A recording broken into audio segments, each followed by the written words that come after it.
Gabriel, 22 anos, era um jovem de olhos castanhos intensos e fala serena, que carregava no rosto as marcas de quem enfrentou mais do que devia para sua idade. Crescido na periferia de São Miguel Paulista, ele andava todos os dias com um currículo dobrado no bolso e esperança no coração. O calor de janeiro fazia o asfalto vibrar, mas nada o impedia de caminhar até os prédios espelhados da Avenida Paulista em busca de uma oportunidade. Naquela manhã, Gabriel usava sua melhor camisa social, passada com carinho pela mãe, e calça jeans escura. O cheiro do perfume barato misturava-se ao suor, e seu estômago roncava, pois havia economizado no café da manhã para garantir o bilhete de metrô. Ao subir as escadas da recepção da Imobilux Investimentos, uma das maiores empresas de consultoria imobiliária de São Paulo, seu coração bateu mais forte. Ele finalmente tinha conseguido uma entrevista. "Pode entrar, Sr. Gabriel", anunciou a recepcionista de voz doce, apontando para a sala envidraçada onde estava Alberto Leal Júnior, conhecido como o Tubarão da Paulista. Um homem de 48 anos, terno impecável, cabelos grisalhos milimetricamente penteados e olhos frios de quem estava acostumado a dar ordens e nunca ouvir não. Gabriel entrou com um sorriso tímido, estendendo a mão. "Bom dia, Sr. Alberto. Muito obrigado pela oportunidade." O empresário sequer levantou os olhos do computador. "Sente-se, seja breve, tenho pouco tempo." Gabriel sentiu a hostilidade no ar, mas respirou fundo. Explicou sua formação técnica, os cursos que fez com bolsa do ProUni, falou do inglês autodidata aprendido com vídeos no YouTube e da sua paixão por números e análise de dados. No entanto, à medida que falava, notava os olhares atravessados de Alberto. O empresário o interrompeu seco. "Você disse que trabalhou como estagiário na ONG Diversidade Urbana, certo?" "Sim, senhor. Foi uma experiência incrível. Trabalhei com políticas de inclusão para jovens LGBTQIAPN+. Já entendi", cortou Alberto, fazendo um gesto com a mão como se afastasse algo indesejável. "E você se identifica como?" Gabriel hesitou, mas respondeu com dignidade. "Sim, sou gay." O silêncio na sala se tornou espesso. Alberto se levantou, andou até a janela e cruzou os braços. "Olha, Gabriel, você parece esforçado, mas nosso ambiente aqui é muito tradicional. Acho que você não se encaixaria no perfil da empresa." O coração de Gabriel se partiu. Ele tentava manter a postura, mas sentia os olhos queimando. "Senhor, com todo respeito, isso é discriminação." "Não, é adequação cultural", respondeu o empresário voltando à sua cadeira com frieza. "A entrevista está encerrada." Gabriel saiu com a garganta apertada, tentando segurar o choro. Lá fora, o barulho da cidade parecia zombar de seu fracasso. A vergonha era tanta que ele sequer conseguiu ligar para a mãe.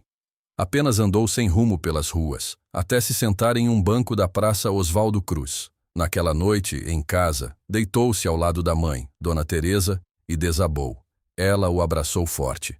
"Meu filho, não abaixe a cabeça para ninguém. Quem te despreza hoje, amanhã pode precisar de você. Deus vê tudo." Mas, no íntimo, Gabriel se perguntava se ainda valia a pena lutar. Afinal, o que mais ele precisava fazer para ser aceito? No dia seguinte, enquanto tomava café com pão seco, recebeu uma mensagem no LinkedIn. Um perfil desconhecido havia curtido seu currículo e mandado uma proposta inusitada. "Vi seu histórico e estou abrindo uma startup. Precisamos de alguém como você. Me liga." Curioso, Gabriel ligou.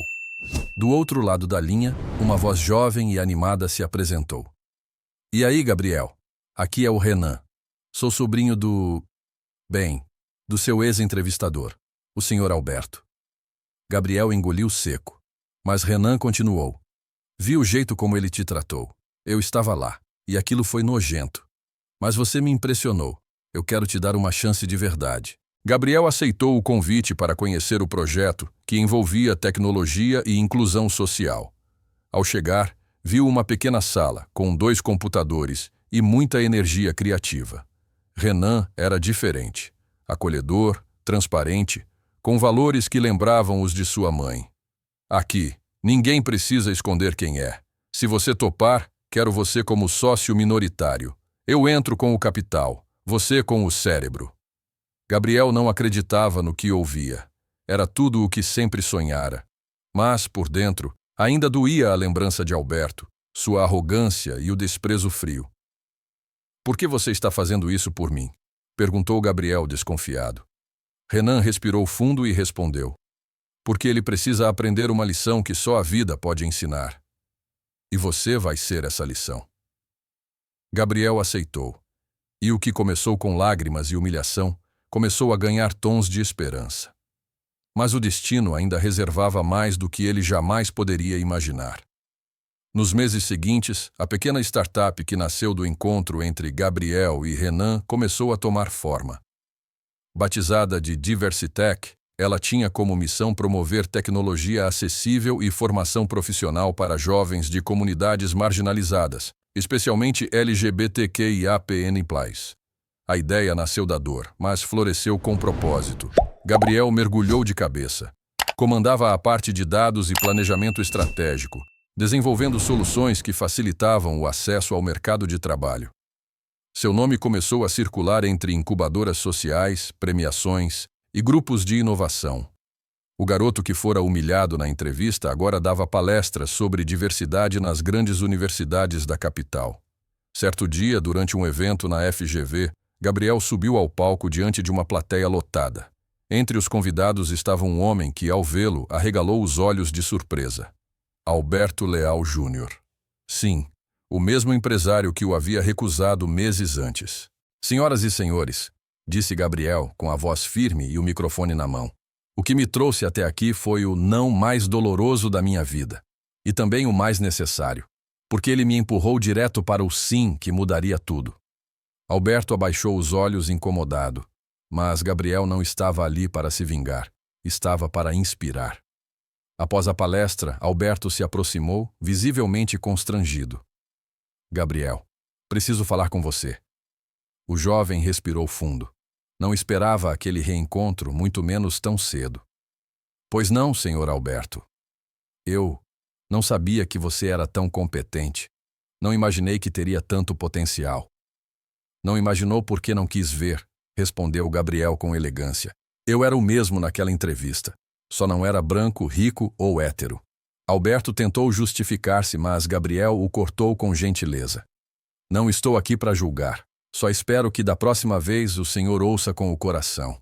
Porque talento não tem orientação sexual nem CEP. O empresário assentiu, calado, e se afastou. Mas o que ninguém sabia é que algo dentro dele começava a se quebrar. Dias depois, Renan entrou na sala da startup com o rosto pálido. Gabriel, você não vai acreditar. O que foi? Meu tio, o Alberto, foi diagnosticado com um tipo raro de leucemia. E ele me pediu para falar com você. Gabriel ficou em silêncio. Um turbilhão de emoções invadiu sua mente. Lembrou da frieza, da humilhação, da sensação de impotência, mas também lembrou das palavras da mãe. Quem te despreza hoje, amanhã pode precisar de você. Ele quer falar comigo? Sim. Ele disse que precisa te contar algo. Algo importante. E pediu perdão. Apesar da mágoa, Gabriel sabia que aquela dor não era só sobre ele. Era maior. E talvez era hora de ouvir. Naquela tarde, ele entrou pela primeira vez no apartamento luxuoso de Alberto nos Jardins. O ambiente era frio, minimalista, cheirando a desinfetante caro e solidão. Na sala, o empresário estava sentado em uma poltrona, visivelmente debilitado. Gabriel, começou ele com a voz rouca. Obrigado por vir. Eu sei que não mereço. Gabriel se sentou sem dizer nada. Esperou. Eu fui um idiota. Não só com você, com muita gente. Eu cresci com uma criação rígida. Meu pai me batia quando eu demonstrava afeto. Dizia que homem de verdade não chora. Que homossexualidade era doença. Eu internalizei isso. E usou isso como escudo para sua arrogância, completou Gabriel. Sim, admitiu Alberto, lágrimas nos olhos. Mas não posso morrer sem pedir perdão. E tem uma coisa que talvez te ajude a entender por que eu reagi daquele jeito. Gabriel o encarou confuso. O meu irmão mais novo, o Pedro, era gay. Se matou aos 19 anos. Nossos pais o expulsaram de casa. Eu não fiz nada. Eu tive medo. E esse medo se tornou ódio. Quando te vi, foi como se ele tivesse voltado. Um silêncio denso preencheu o ambiente. As mãos de Gabriel tremiam. Ele não esperava por aquilo. Uma dor antiga, de outra família, agora se conectava com a sua. Pedro, murmurou Gabriel. Isso muda tudo o que eu pensava. Eu falhei com ele. Não quero falhar com você. Gabriel fechou os olhos, respirou fundo. E pela primeira vez, sentiu compaixão por aquele homem. Perdão não apaga o passado, mas pode transformar o presente. Alberto chorou. Chorou como uma criança que não sabia mais como ser homem. E Gabriel, em silêncio, estendeu a mão. Não por ele, mas por todos os Pedros que nunca tiveram a chance de recomeçar.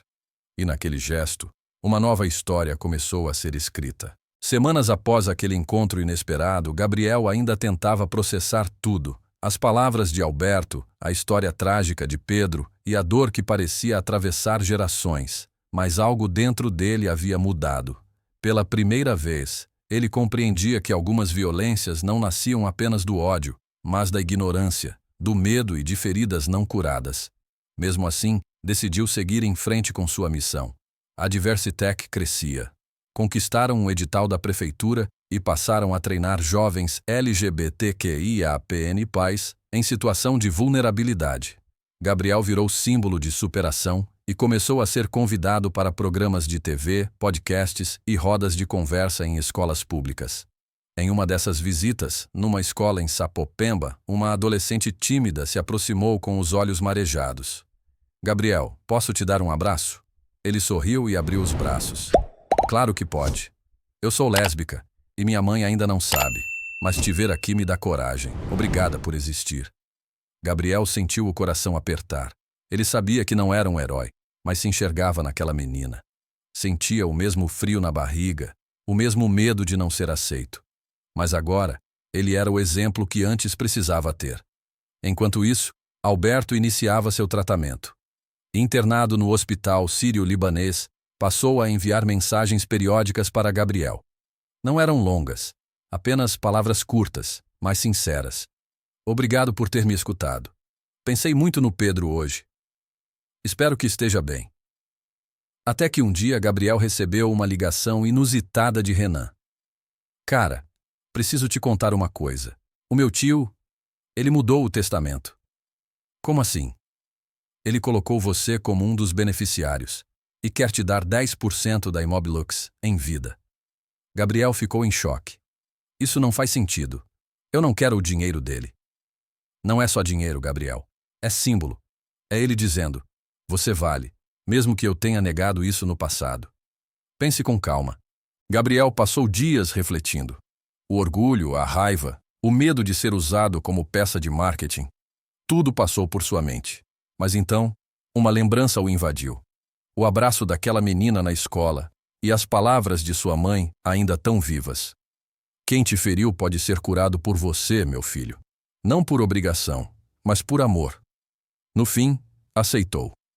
Mas com uma condição. Que os 10% fossem transformados em um fundo permanente para a formação de jovens LGBTQIAPN+, dentro da própria empresa, com cotas para contratação inclusiva. Alberto concordou. E mais, nomeou o fundo de Projeto Pedro Leal. A notícia viralizou. Portais de notícia e redes sociais inundaram a internet com manchetes.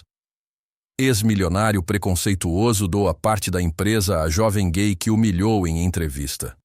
De humilhado a sócio, Gabriel transforma dor em justiça. A história emocionava por onde passava. Gabriel foi chamado para receber prêmios de inclusão. E numa dessas premiações, no auditório do MASP, Alberto apareceu discretamente, usando uma máscara, ainda debilitado. Quando Gabriel o viu, caminhou até ele com o troféu nas mãos. Isso aqui não é só meu, é de todos que sobreviveram ao desprezo, e também de quem aprendeu a amar depois de errar. A plateia aplaudiu de pé. Alberto, com os olhos molhados, apenas balbuciou. Obrigado, por não ter desistido de mim. E assim, a história que começou com uma rejeição dolorosa ia sendo reescrita com perdão, empatia e transformação. mas o maior ensinamento ainda estava por vir. Algo que viria de um envelope, guardado por anos, e que mudaria para sempre a vida de Gabriel. Certa manhã de sábado, enquanto arrumava a nova sala da Diversitec, Gabriel recebeu uma visita inesperada. Dona Teresa, sua mãe, chegou com os olhos marejados e um envelope envelhecido nas mãos. Filho, encontrei isso no fundo da minha caixa de costura. Era do seu pai. Eu nunca tive coragem de abrir. Gabriel pegou o envelope com cuidado. Estava lacrado, com a caligrafia firme que ele reconheceu imediatamente.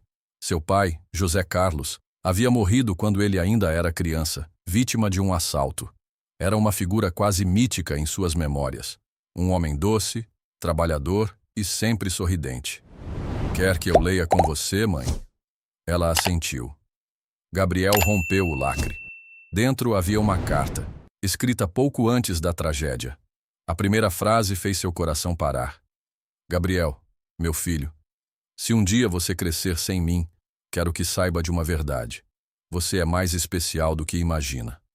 Ele continuou lendo, a voz embargada. Desde bebê, eu soube que você teria um caminho diferente. Mais difícil, mais desafiador, mas também mais brilhante.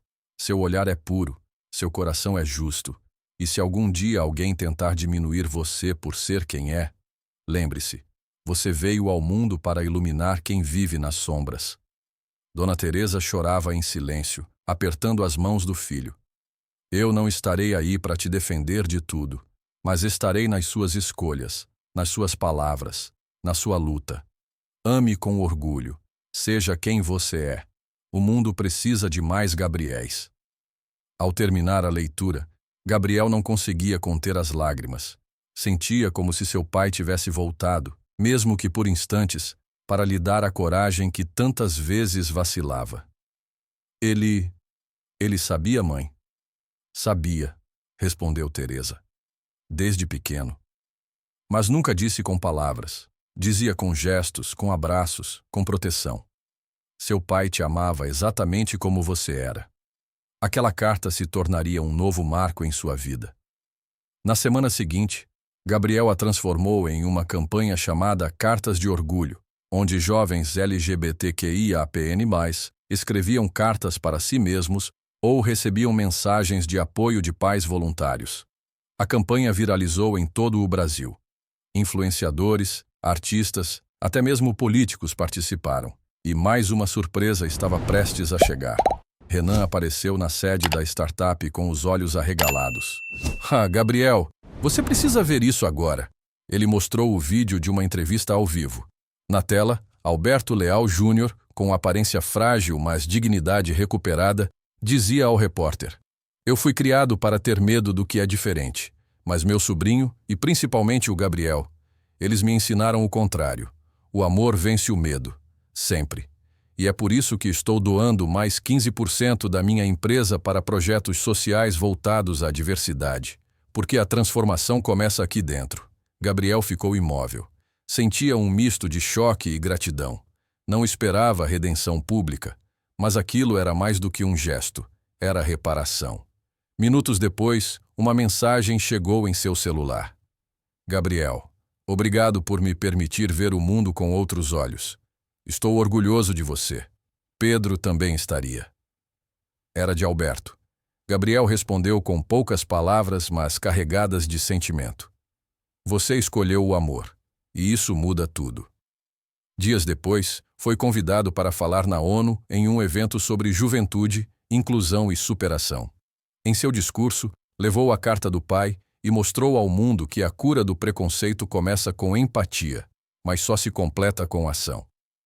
Eu fui recusado por ser quem eu sou, mas nunca recusei amar quem me feriu, e é por isso que venci. A plateia ficou em silêncio, antes de explodir em aplausos. Mas ainda havia uma última visita a ser feita. Uma visita que selaria tudo o que foi construído até ali, e daria um novo propósito à vida de Gabriel. Era um domingo ensolarado quando Gabriel decidiu visitar um lugar que há muito tempo evitava, o antigo cemitério de Vila Formosa, onde Pedro Leal, o irmão de Alberto, havia sido sepultado. Levava consigo um buquê de girassóis, a flor preferida de sua mãe, e uma cópia da carta que o próprio Alberto havia escrito para o irmão recentemente. uma carta nunca enviada, mas que Gabriel encontrara sobre a mesa do empresário após uma de suas visitas. Chegando ao túmulo simples, escondido entre outras tantas histórias esquecidas, Gabriel se ajoelhou. Pedro, não te conheci, mas sua dor ecoou na minha, e tua história mudou a minha. Depositou os girassóis com cuidado e deixou a carta ao lado. Em silêncio, fez uma prece. Não por perdão, mas por cura. Por paz.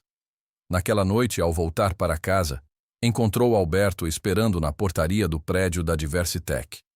Estava mais fraco, visivelmente cansado, mas com os olhos cheios de algo que Gabriel ainda não conhecia nele. Serenidade. Fui no médico hoje. O tratamento não está surtindo mais efeito. Eu sinto muito, disse Gabriel com sinceridade. Eu não.